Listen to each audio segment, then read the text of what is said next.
For thousands of years, in a galaxy far, far away, movies have made us laugh, made us cry, made us feel extremely awkward when watching that sex scene with our parents. No. Let's all talk about films with a few guys you could just chill with. If you find a plot hole, they'll fill it right here on BRB Flix. Flix is a podcast for the silver screen. Yoshi rage quits while Jitterbug screams. Dave tries in vain to steer this machine, but the show digresses like it has ADD. Be kind, rewind. Yeah, oh yeah, what condition my condition was in. Hello and welcome back. We're talking about the Big Lebowski still, which is, it's pretty awesome in our book. I'm Dave, here in Houston, Texas. Jitterbug is also drinking something alcoholic out in Colorado, and Yoshifett is drinking an amp. Yep, as usual, caffeine for me, because I totally need to be more hyperactive than I already am. As everyone knows.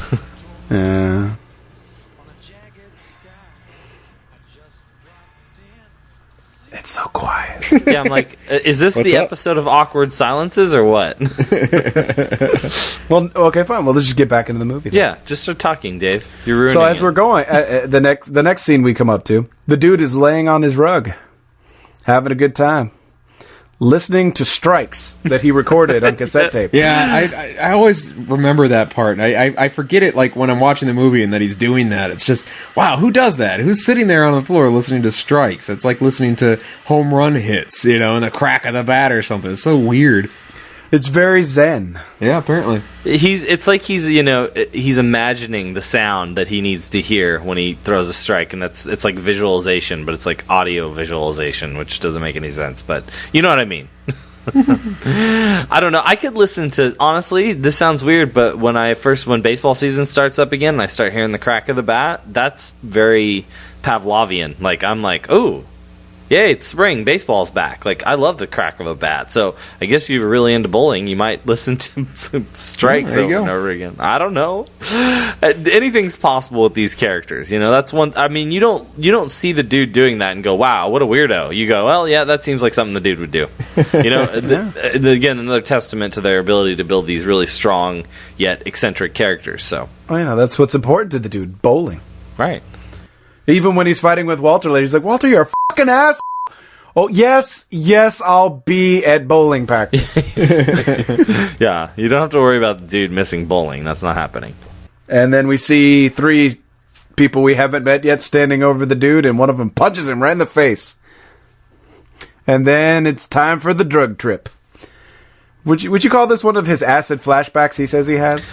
I don't know. I mean, that would be an interesting topic, but not really for this show. The whole idea of Because it's very elaborate for someone who got knocked the fuck out. Because he's like, la la la la la la la. And he's like, I love the look on Jeff Bridges' face during this, because he's just like, ah! Like, he has like this wonder and amazement as he's just looking around at the city he's floating over. Yeah. yeah. Well, I mean, there's some question as to whether acid trips actually, not acid trips, but acid flashbacks actually exist at all. That they may be kind of just myth, so to speak, or people remembering a certain state. Well, that's just like your opinion, exactly. man. And they probably, I'm sure the Coen brothers weren't too worried about the accuracy of this at that time. So I suppose that could be an acid flashback or something, but I always just took it to be a weird dream that he had, but could be. Why not? Yeah, I have no So the objection. dude wakes up, he's on the floor, and no rug. Oh, man. The one thing that really mattered was that rug. Tied the room together. Yep. I was going to say, it really tied the room together. I love that line. It doesn't get used enough. Nobody puts rugs in their living rooms anymore. Your mother ate my dog. Wait, what was our line from?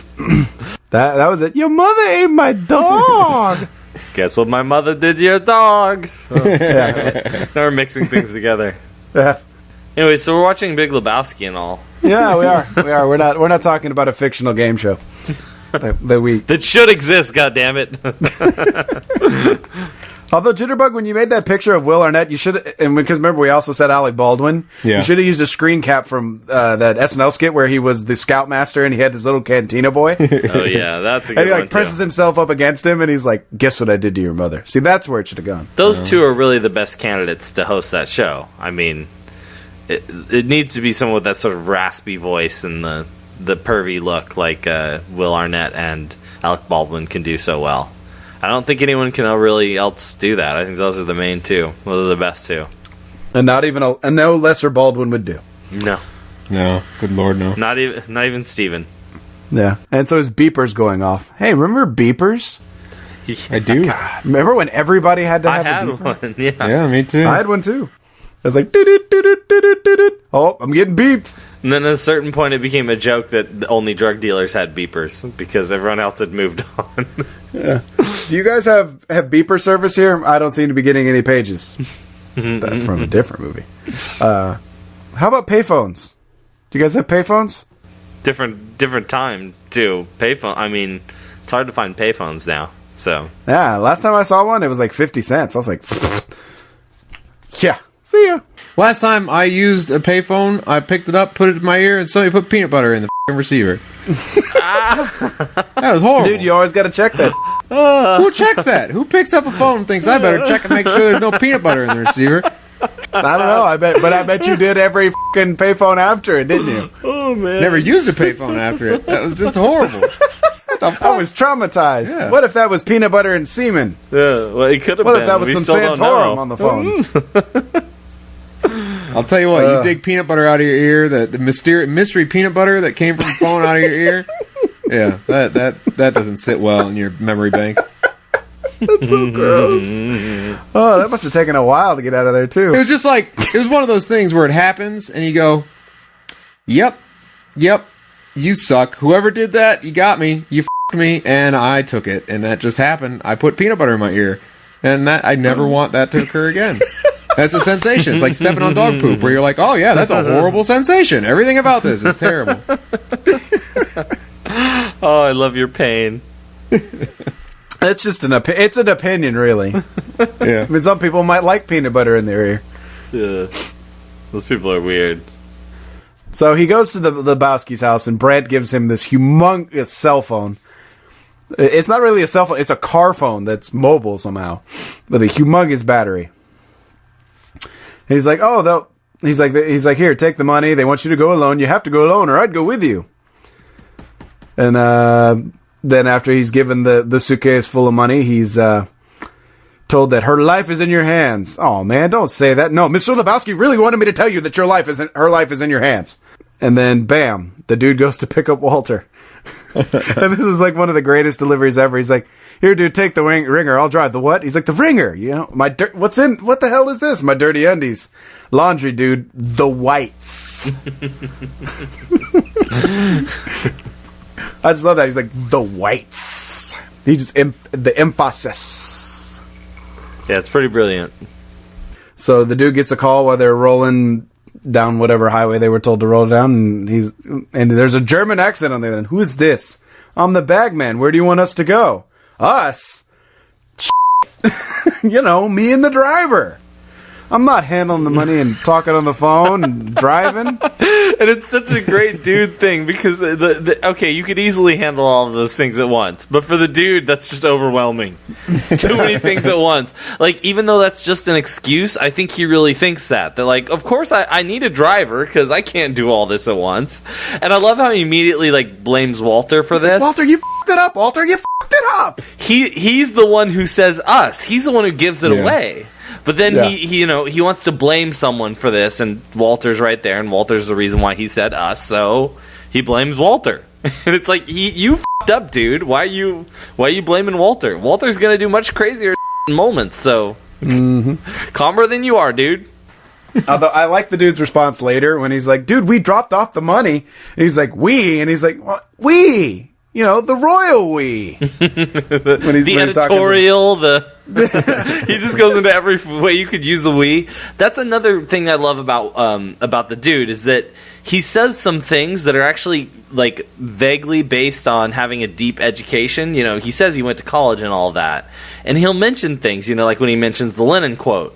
And he kind of like half remembers it, you know, which is of course funny because he's a stoner and he's losing his memory, etc. But there's a sense that the dude does know quite a bit, but it's all vaguely useless, you know, because of his lack of motivation and also the actual content of what he knows is not that important. But it is the sort of thing an educated person would know, you know. So again, another wonderful contrast in this movie between his kind of just lazy ineptitude, I'd say, and then the fact that he knows some things, you know, like later on when he talks about the Port Huron statement or whatever it is. Yeah, he's like, I was one of the co-writers of the Port Huron statement, the original Port Huron not statement. The watered down version. So I looked that up, and that was an actual thing in the '60s. It was this, you know, protest against Vietnam letter that was a big deal, you know, and like he supposedly was involved in that, and it's just like there's this whole. He was this activist, but now he's just kind of burned out on everything, and he just likes to bowl, you know? It's very interesting. Anyway. Originally, in the original script, he was supposed to be the heir to the Rubik's Cube fortune. Yeah, they cut that out, though. That sounds too much like The Jerk to me for some reason. Like the whole with the glasses thing. Not that he was an heir to a fortune, but like I didn't really want to see the dude get super rich in this movie, you know? That just isn't... That seemed too obvious for the Coens. I think the thing they were going for there clearly is that he's putting together, you know, he's the master of putting together puzzles, and here he's got this insane puzzle that... yeah, that doesn't make sense. Yeah. Yeah, they cut that out. Yeah. Good. That's good because, you know, because if he was the heir, all he has to do is wait to inherit his fortune. If there is indeed a Rubik's Cube fortune. Well, that kind of makes sense, though, because that's how he acts, right? He acts like he's just waiting to inherit something, because he just, like, you never figure out, like, how he pays rent or does anything else. Like, how does he buy all this stuff? How does he buy his Kahlua and his vodka for his White Russians? I think he was supposed to already be getting the money. Not like he was waiting for it. Like, he was getting... That's where he got all his money from. But that's what I'm saying, is, like, in the movie that we got, there's no indication of how he makes money. Right. Like, how he has the money to buy all this stuff and to be in a bowling league and buy weed and buy Kahlua and, you know, it's like, where... And have money to, you know, drive his car around. I know, you know, humorously, he's only has an 8-track and he listens to CCR all the time and his car's a piece of crap. But still, like, where does any of this money come from? Like, if you've lived in the Los Angeles area, you know you can't have a little apartment like he has, or basically a little house thing, I guess you would call it, with... you'd need this a considerable salary, you know? Like, so who knows where the dude gets his money from? Maybe it's royalties from being part of the Metallica Speed of Sound tour or whatever. Made up tour. Yeah, that's awesome. What a great name, though. Speed of Sound, though, like, that's made up? How is that not real? Like, they really didn't do a tour called Speed of Sound? I'm appalled and shocked by that. You would have to Google it to find out. And in 1998, you couldn't really Google it. Yeah, good point. So you'd be like, "Hey man, the dude was on that tour," and he was also one of the Seattle Seven. You know, him and 6 other guys. Right. Whoop. The original Port Huron statement. Yeah.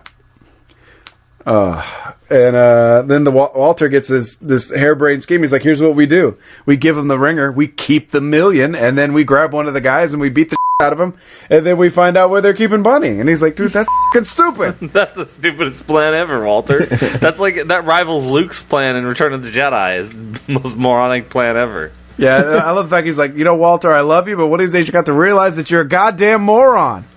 Okay, I just let the record show that we were a quarter way through the second episode of BKR when I mentioned Star Wars. I made it that long. Because, you know, really, in fairness to me, I was watching Empire Strikes Back on Spike Channel earlier today, so it's a kind of a shock that it took me so long to bring it up. But just want to note that. You know, the dude is so Master Yoda. No, he's more like Jabba. Just sits around all lazily, finding entertainment. Oh, we could really find some parallel characters, right? I guess Princess Leia's just got to be Maud Lebowski, because I don't know. she's kind of a feminist or whatever. I'm thinking Maude would look better in that gold bikini. Can Donnie be the weird looking lip flapping guy that goes with Lando Calrissian? Nobody did it, baby. Nian Yub, you mean? Or how do you say his name? Yeah. Udab about a dupe. How can they know you're jamming the shields unless they? Oh no, we're coming. Okay, that's enough. That's enough. We've gone way over the edge. Good. Oh no. And Walter's like, all right, we're gonna throw out the ringer, and then I'm gonna bail out. Give me the Uzi. The Uzi. You didn't think I was coming out here naked, did you? Oh, one of my favorite lines in the whole. I mean, this scene is so chaotic, and then when he asks for the Uzi, you're like, whoa, what? It's great. You didn't think I was coming out here naked, did you?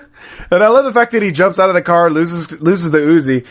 The Uzi just starts firing randomly as it's sliding down the street, and it hits the dude's car and his tire, and he crashes. Like, there's 2 crashes in this movie of the dude and his car. They're both fucking hysterical. They're both so stupid. Oh yeah, the second crash is actually funnier, I think, but this one's pretty good too. But yeah, the second one's the one that gets me every time. But yeah, this one just is as he's tossing the briefcase around. Let me ask you guys this. This is tangentially related. Did you all see Tron Legacy, both of you guys? Yeah. The new Tron? Uh-huh. How much was Jeff Bridges just playing the dude in that movie? Yeah, it was the dude with kind of an ass edge to him.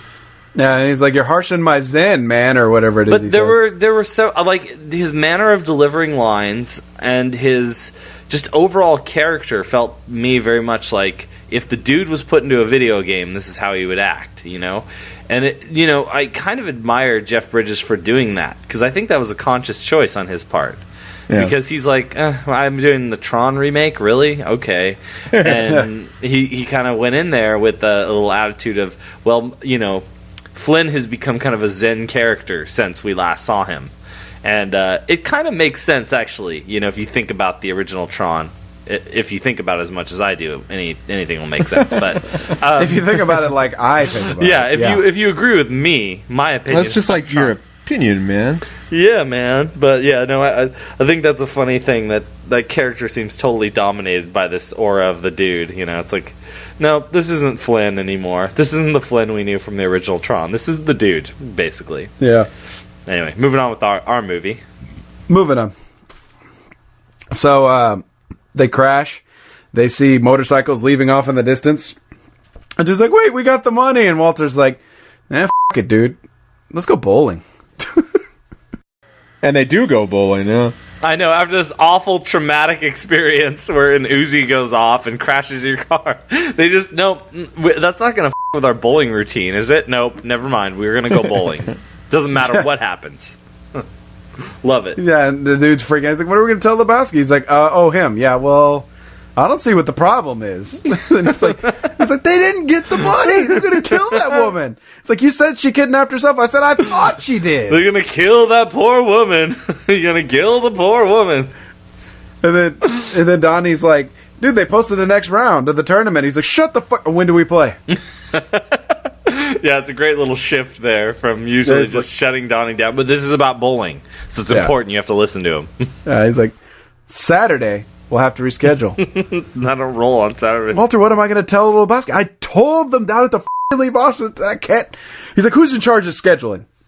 Buckhalter. And he's like, I told that Kraut.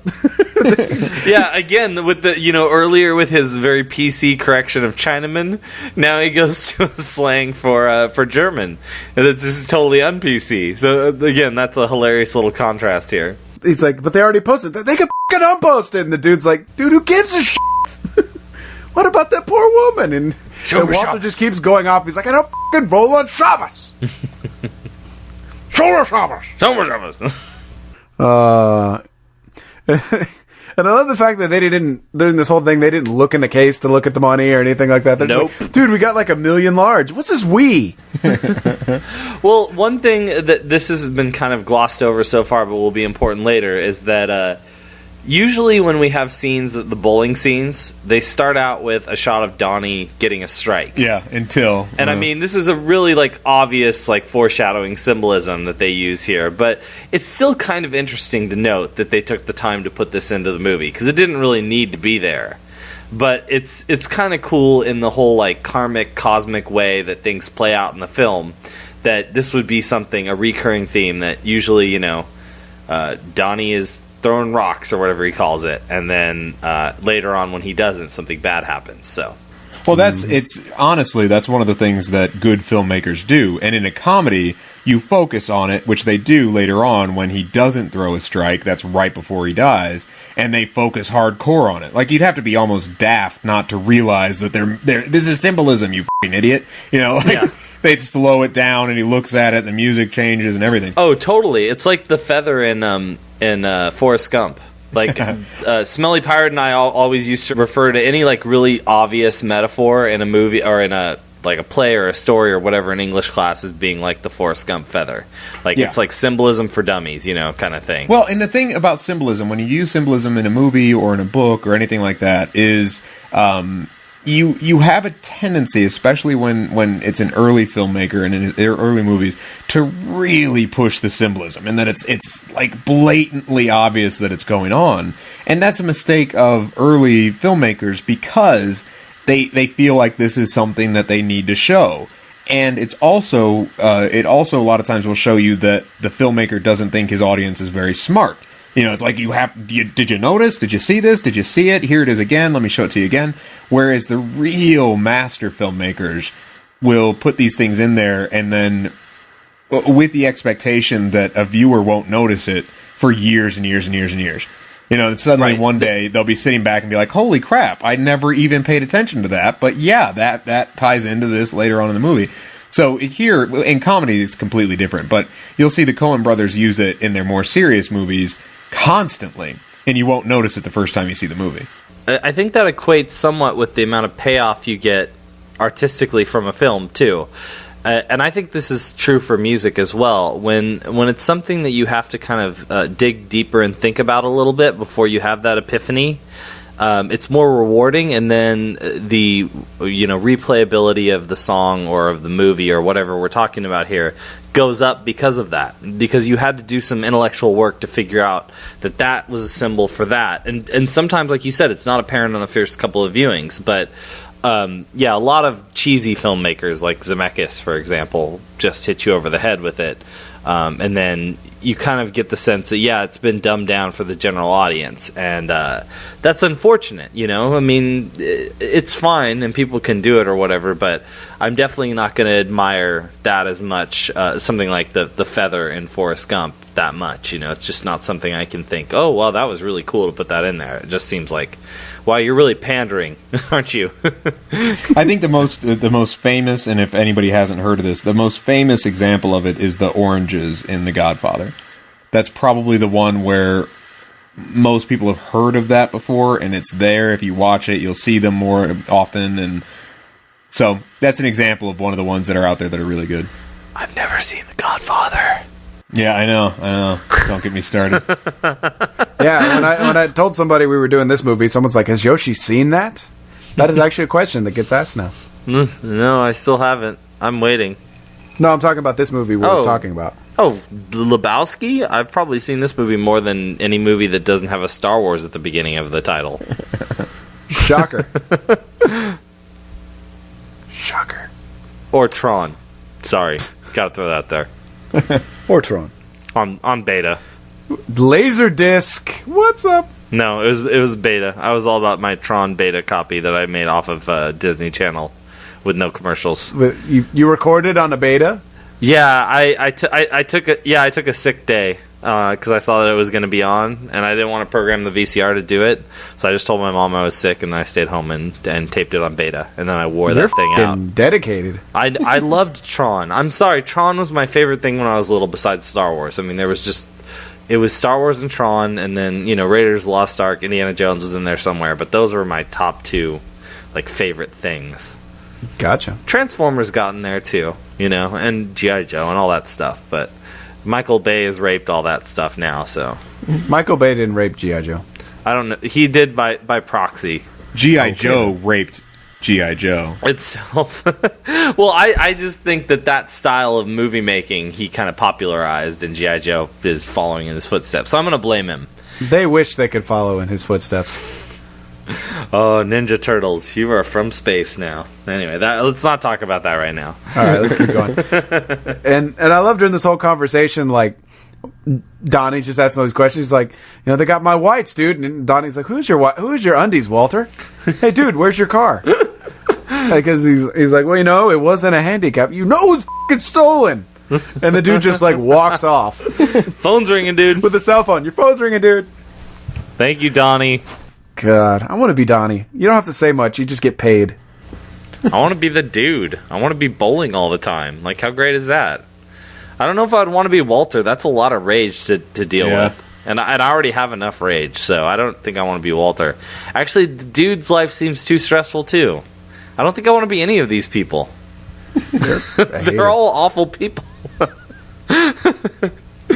Maybe no. I want to be Sam Elliott. There we go. That's who I want to be in this movie. Just the overseer. You just want to walk around and narrate things and drink lots of sarsaparilla. Yeah, exactly. Yeah, I think the day that I walk up to a bowling alley bar and say, "Give me one of them sarsaparillas," something's gone horribly wrong in my life. Like, I don't know what happened. But I think the day you decide to just walk into a bowling alley to drink at the bar in the bowling alley, there's something wrong. I don't know. If you're Sam Elliott, though, it's okay. Like, if you have that mustache and the cowboy hat. Yeah, but I'm not Sam Elliott. No, that's what I'm saying. If you could be... Well, then you better get started on the mustache and cowboy hats. You can get those anywhere. And the accent and the knowing raise of the eyebrow, you need to work on that, too, because he's really good at that, so...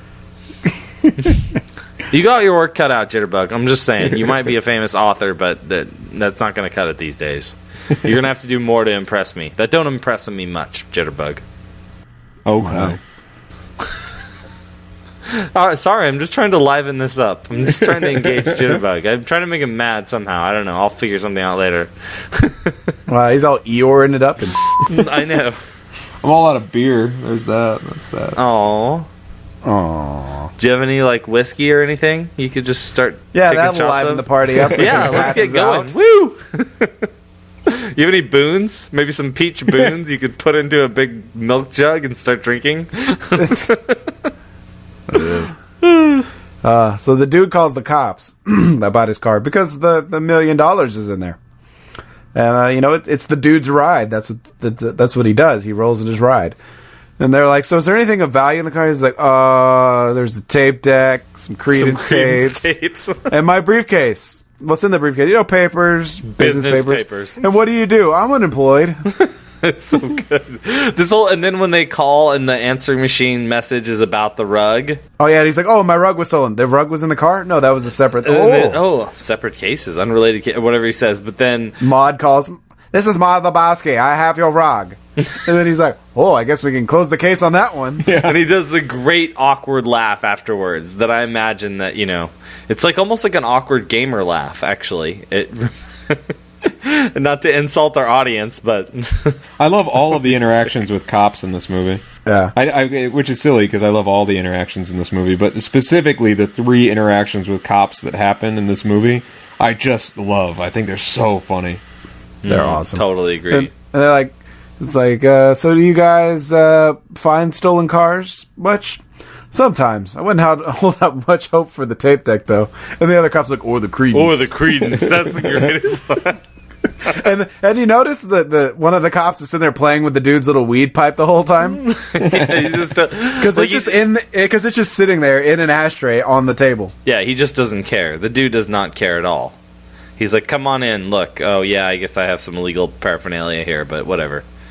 He's just so unafraid. He wears jellies. So those actually belong to what's his name, the actor.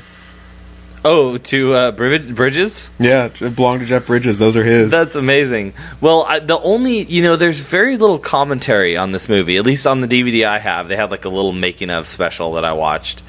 And there's very little from Jeff Bridges about this, which I don't know if that's because he played it as like this empty character almost, like just reaction. Well, there actually is a dude, right? Right, that the Coen brothers based it off an actual person they know. But I think either one of the Coen brothers said this or Jeff Bridges actually said this, is that the one question he would ask before they would shoot a scene is, did the dude just burn one? And invariably, they would say, yes, of course he did. And so he would rub his eyes vigorously until they were like red and glazed over enough looking. And then he'd be, okay, let's do this. Let's shoot. That was like the only background information he needed on the character, which is just, when you watch the movie, you go, wow, he really got a lot out of a performance with very little to go on in terms of background. I'm sure he had this whole background in his own mind of where the dude has been and where he's come from, but it doesn't come out very explicitly in the film, so... Hell yeah. I know one thing they were going for in this movie is that kind of a noir aspect to it, to where it was... Right, a parody of noir. Right. Yeah. Because he's in it almost every single scene. I think there's 1 or 2 scenes in the whole movie that he's not in. So it's almost told through his perspective. Right. Like, the couple exceptions I can think of are when Bunny's driving her car... Right. Back from Vegas, and then when the nihilists are ordering their pancakes. Yep. There are just very few, you're right, there are very few scenes that don't have the dude. Actually, you could say the dude is in the scene where they show Bunny driving back from wherever the fuck she was, because she drives past him. Exactly. He's just been kicked out by the Eagles-loving cab driver. Yeah. Hate the fucking Eagles, man. I've had a really bad day. I love how I've had a bad day and I hate the fucking Eagles. That's it. Get the fuck out. Get your own cab. Yeah. So he goes to see Maud, and then there's Maud. And Maud likes to paint while being hanging from the ceiling naked. Oh, what a wonderful introduction to a character. It's so hard to say what's your favorite line, but Maud definitely has one of my absolute favorite lines. Is it where she says vagina? Yeah, she just says vagina, vagina. Does that make you uncomfortable, Mr. Lebowski? They say it's strictly vaginal. Most women or most men have they find it difficult to hear it, but they don't have any problem talking about their dick or Rod or Johnson. I love the dude's Johnson again. Johnson, right there. That's another one of those things I was talking about, where it's like a reoccurring motif. Like when he repeats the word Johnson there, and then later the nihilists say they're going to cut off his Johnson and step on it and squish it and all that. It's like you're recalled right to this scene where she says Johnson and he repeats it. It's like there are all those they're just little things, and I think that's why this movie has so much second or third viewing oomph compared to the first time. You just don't notice these little echoes of the characters throughout the movie. And normally I would say that was like a weakness in a movie. You know, like I'd be annoyed by something like that if it was in a movie like Juno.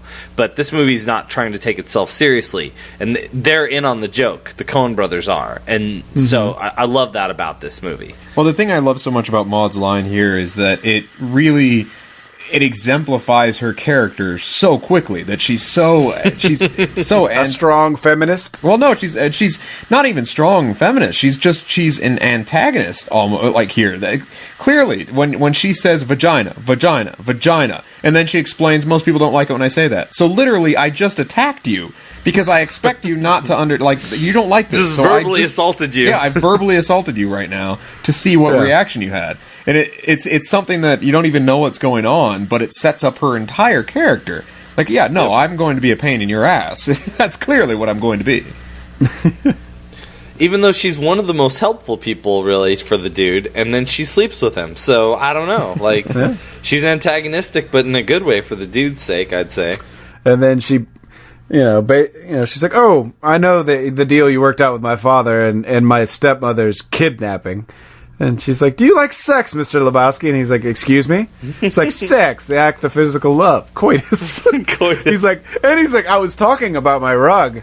She's like, "You're not interested in sex?" He's like, "You mean coitus?" That's another one of those great things. Like, he was just kind of questioning what coitus even meant, and then he shoots it back at her.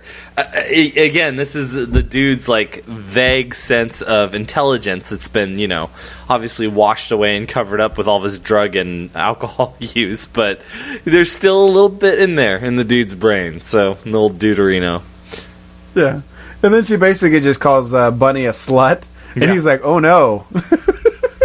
Yeah, and is this the part where they show the log jamming video? Yeah, this is the part where she's like, "Watch this," and then it's like Carl Hungus. yeah, he's like log jamming, huh? How are you going to get her to come back on the farm after she's seen Carl Hungus? One of my favorite lines in the whole movie from the dude. I remember the first time I heard that, I didn't know Carl Hungus. Who the hell? Like, it hadn't picked up who that was, and it was one of those lines that he says where it's like, "What the is a Carl Hungus? What is he talking about?" And then later on, it's like, "Oh, that's that character." What? He's talking about the nihilist. My dispatcher says you have a problem with the cobble. Donna Cobble. It's so good. That's what they said me. I'm the expert. God, Then he just slaps the TV. Oh, this is my friend Julie or Sarah, whatever it is. She came over to take a shower. It's like, what? How brilliant is this movie? Oh my god. And then she switches up. She's like, you can guess where it goes from there. It's like he fixes the cable. And then essentially she breaks it down for him that he's not getting that rug back, but she'll give him $100,000 if he can get that $1 million that he supposedly gave the kidnappers back. And he's like, and then she wants him to go to a doctor because he's thorough. Yeah. Thorough. Oh, and I love the way she says thorough, and it goes back to, like, her character is this kind of affected person, she's not British, but she has an accent almost like someone like that, Someone like that. Someone like a British person. I make it sound all evil and messed up, but she's... British people are evil. She's got this affected, sense of the way she speaks, and she uses, big words, and she loves to say things like parlance, and, it's just ridiculous, but this fits in perfectly with her character in that way. Yeah, I heard that she modeled it after the idea that she had been out at a boarding school, like maybe in Sweden or something like that. And so she picked up this almost fake accent, and so she completely made it up. And all the laughing between her and what's his name, Uli Concor, or whatever the name of the ninny. No, that's the nihilist. I don't know his name, but what the renowned art critic or whoever she's hanging out with. Video artist, and the laughing between the two of them, and then later on when she has to take a phone call from him, and she's just like giggling into the phone over nothing. It's like this awesome contrast between like how intelligent she is and then how she falls for this stupid fake art world. It's like it's again another brilliant thing. Yes, shallow and pedantic. Nice reference. No, that's a good reference. I like to throw that out whenever I can. No, it's a you can't do it every day, but it's a good call. It's magical. So the dude is getting driven back by a limo to his house, and the driver's like from New York. He's like, "Hey, no," he tells the story about having something on his ass. He's like, "Hey, no, forget about it." And isn't that a comedian or something? I know I recognize that guy. I have no idea. Could be. I don't know. He's like, "Hey, no, forget about it."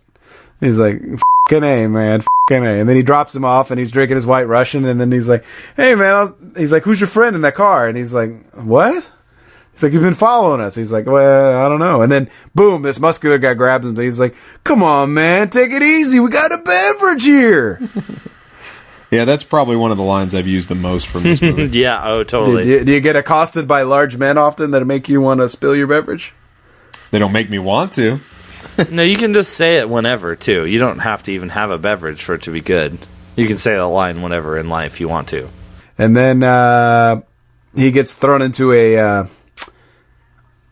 limo with the Lebowski and Brandt. And I love this because Lebowski's so angry, and Brandt's just like, "This is our concern, dude."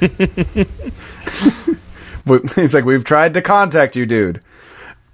And basically, he's like, "They didn't get the money. Where's my goddamn money?" He's like, "Well, I don't." He's like, some things have come to light I don't think you know about. He's like, she kidnapped herself. And then they're like, give him and then he's like, we did not know this, dude. Yeah. He's like, if you could just give it to me in cash, because doesn't he say like his accountant says it'll put him in another income bracket or something? Yeah, uh-huh. And then he's like, give him the envelope. And he's like, oh, if you've already made out the check, okay. So I guess I'll take it. And then they give him a 2. Yeah, which I've seen. Big Lebowski is actually a movie that has a ton of people that have parties and Lebowski parties and stuff. Oh, yeah. It's got a huge cult following. One of the most famous things that they'll do is they'll get toe cakes. where it's just a big cake that looks like this toe. With the nail polish and everything, dude. I'd love to eat a toe cake. But yeah, nail polish and the cotton underneath with the blood, and yeah. We need to go to those parties. Oh, that'd be great. Can I say that one of my students on the other day came into class with a birthday cake shaped like a giant black cock? Wow. How big was this cake? It was a freshman. It was giant. It filled her entire desk. And I had to do something about it. I had to call. Was she like, was she like, I have something for you? Well, but it's just like, I understand what probably happened. Probably one of her friends gave her the cake, like, on the way into my class. She was like, oh, what am I supposed to do with this? You can't throw it away because, it's your friends. You'll lose your rep or whatever. But then it's like, what did she think was going to happen with a big cock cake sitting there? Wait. You lose rep for that shit? Be like, that bitch still fucking threw away my cake. I think so. I think if somebody gives you a cake for your birthday and you just throw it away because you don't want to get in trouble in class, people would frown on you for that. I mean, they're high school students. They don't want to admit that they're bowing to, like, the rules for, the thought of the cake should be more important than any trouble she could get in from having it in class. So I think the big question we need to ask here, Yoshi, is did you make your class eat the big black cock? No, I hope you brought enough for everybody. I had to do what I had to do, which was, quietly kind of sneak out of the room with the phone and call the assistant principal and say, hey, I have this situation. I've been a teacher for 8 years. I don't know what to do about this one. And so he sent someone to get the cake out of there because, disrupts the learning environment to have a big cock on Did it end up in the teacher's lounge? Not that I know of. No, I would say since I went to the teacher's lounge, it was no longer there. It was probably they probably just confiscated it, and because the parents were probably going to get mad. It's a whole thing. Whatever. Are you trying to say your principal ate big black cock? I don't know. I'm not. No comment. No comment. Classy. I think I know what we're going to send Yoshi. No, I can't wait for his birthday at work. We're going to send you a strippergram with a big black cock cake. I can't. I'm on the edge of my seat waiting for that. Hurry. My birthday can't come fast enough. And neither can I. Bazing! Oh. Yeah. Okay, so he gives them the toe, and then he's like, I'm going to tell them that you have their money, and anything happens to Bunny from here on in will be on your head. And we'll be visited on you tenfold or something crazy like that, he says. And then cut to him and Walter sitting in the coffee shop. He's like, she fucking kidnapped herself. You said it yourself. He's like, I said it was a thought. Yeah. He's like, you want a toe? I can get you a toe by 3 p.m. this afternoon. Fucking amateurs. And he just starts yelling, and the woman's like, excuse me, sir, you're going to have to keep it down. This is a family restaurant. He's like, well, I'll have you know, lady, that the Supreme Court has upheld prior restraint. And he's like, Walter, this isn't a First Amendment issue. Yeah, it's so great. I love, again, Walter is always bringing up his buddies from Nam, Yeah, he's like, my buddies did not die face down in the mud in Vietnam. He's like, Walter, what does this have to do with anything? He's like, you know what? I'm out of here. And he's like, dude, don't leave. I'm staying. I'm drinking my coffee. I'm finishing my coffee. So the next thing, the dude is smoking a doobie in his bathroom with candles and whale sounds. Yeah. This is my favorite scene in the entire movie. And he must be really baked because he gets this phone call that his answering machine picks up from the LAPD. He's like, we found your car. He's like, oh, far out, man. Yeah, he's so excited. I know. It's great. But he's very chill at the moment. Yeah, no, but that's about as excited as he can get, I think. Or actually, I want to take back that statement because in a moment he gets riled up big time. Because in a second you hear this pow, pow, and he's like, "Hey, this is a private residence, man." That's the best line. They're smashing his stuff, and he thinks they think it must be like a public place where you can smash. He's like, no, this is you got the wrong place. This isn't the public smashing area. This is a private residence, man. And then in walk the three Germans. Like, we want the money, Lebowski. And he's like, nice marmot. And then they pick it up. It's just a ferret. It's not a marmot. No, I know. It's a classic. Throw it in with him. But the funny thing is, throughout this whole thing, they're like, yeah, it was a marmot. And everybody's like, that you can't keep that kind of animal in the city limits. It's like, it's a ferret. And then they throw it in the water. It's like, he's like, ah! Yeah, that scene's so funny. God, I laughed so hard. And the thing, you could tell how high the dude is because then they finally take it out. we want the money tomorrow. We come back and we cut off your Johnson. And then he's like, excuse me? He's like, we cut off your Johnson! And it like echoes in his head. Yeah, it's great. And then they leave, and then they smash something else on their way out. And Flea's mumbling about how he's going to stomp on it and squish it. Yeah, so stomp great. on it and squish it. It's classic. It reminds me a little bit of Aqua Teen Hunger Force, Emery and Oglethorpe, the Plutonians. Yeah. He sounds a little bit like Oglethorpe here. Oh, what are we going to do? Master Shake, like that kind of accent is definitely in play here. It's somebody's birthday. Someone gets a spanking. Only for the Aqua Teen fans out there. But anyway. And then we have another legendary interaction with the 5-0. Yeah. He's like, oh, there it is. He's like, what does he say? We found it on the road, and he's like, it looks like they bailed when they when they hit the retaining wall, and we found it between something and something. He's like, what? And he doesn't answer him, but he's like, oh, my briefcase, it's not here! Found it crashed into an embankment, I think is what he says. Yeah, and he's like, a what? He's like, a what? Because it's supposed to be an embankment, and it's just like... A vagrant probably used it as a toilet and then moved on. This is so great. Do you have any leads? He's like, but there's good news. They didn't take your tape deck or the Credence. Leads! Leads, yeah, we got the boys working around clock. They're working in shifts. Yeah. It seems like some sort of Cheech ripoff right there, too, that character. A little bit reminiscent of Cheech Marin. They might have asked him to play, and he's like, nah, I'm not doing that. But he should have. This is one of the best movies ever, so. Well, hindsight being 20/20. Naturally. But if the Coen brothers ask you to do a movie, you say yes. That's a rule of being an actor. And then next we're back at the bowling alley, and they're sitting at the bar, and they said they're going to stamp on it. He's like, shut up, Donnie. He's like, I can only hope that the Big Lebowski kills me before the Germans cut my dick off. He's like, that's ridiculous. No one is going to cut your dick off. He's like, oh, thanks, Walter. Why do you need your Johnson, dude? This is freaking great. Donnie's amazing. Yeah, I love the fact he's like, Germans, he's like, nothing changes, Nazis. They were Nazis, dude? He's like, come on, they were threatening castration. He's like, no, they're nihilists. He's like, nihilists?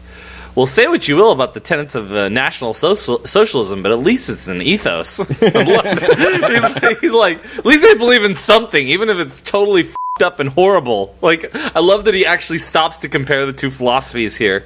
Another wonderful Walter moment. Yeah, and then I love the fact he's like, and let's not forget. Let's not forget. He's like, keeping wildlife, an amphibious rodent for domestic, within the city. And he just starts trailing off. Yeah, no, he's like, what are you, a fucking park ranger? Yeah, so great. Seriously, it's like quotes. It's like this movie's fucking awesome. No, like, every line is quotable, practically. Yeah, he's like, we're trying to sympathize. He's like, f*** your sympathy. I don't need your sympathy, man. I need my Johnson. He's like, what do you need that for, dude? Yeah. Oh, Donnie. We should just call this BKR, Listen to Dave, Jitterbug and Yoshifett re-quote Big Lebowski for 3 hours. Dude, why the hell not? With no analysis. Just, here's what happens, here are the quotes. Laugh with us. The movie knows what it is, and it's great. Right. I know it's great.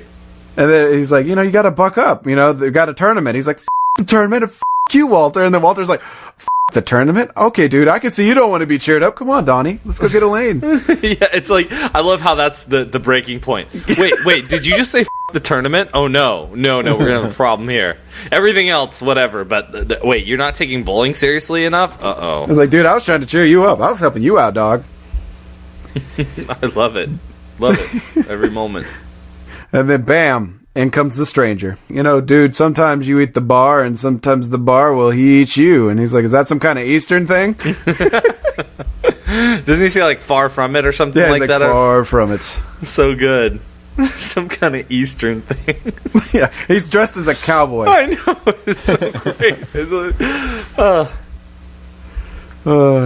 like, and this is when we get that line we talked about, I think, last time. Is like, do you have to use so many customers? He's like, what the f*** are you talking about?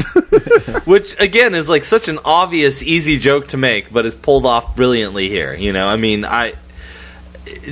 I really think this is like, almost anyone could write that joke, but to pull it off that way, I laugh at it every time, even though it's so obvious and stupid, but it's funny still. I'm not really sure why it works. I think a lot of it has to do with the characters. Because the great jokes are about the delivery. Probably. I mean, probably it's the way that it's played by Bridges here. So I really think that's the only explanation, because otherwise that's a bad joke. That's a played out joke that's so obvious. Like, ooh, how ironic. He just told him, not to cuss so much, and he cussed. It's like, that's stupid. Like, it's a dumb joke, but it totally works.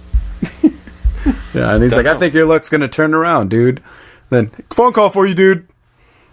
Jeffrey, it's Maude. You haven't gone to that doctor. He's thorough. He's very good. And thorough. And then she's like, I need you to come see me. And then, so he goes to visit her. But that's all the time we have, so we'll get back to the visit with Maude when we return. Part 3. For part 3 of the Big Lebowski BKR, where we sit here and blow the Coen brothers. Yep. Essentially. For not even for $1,000 either. We're just doing it for free. We're doing it just because we love them and we love this movie. So yes. So we'll see you next week with part 3 of the Big Lebowski BKR. You and your ears are quite welcome for the podcasting goodness that you just heard. Why not roll on over to BigRedBarel.com for more podcasts, news, reviews, and videos from the biggest, reddest site on the internet, BigRedBarel.com.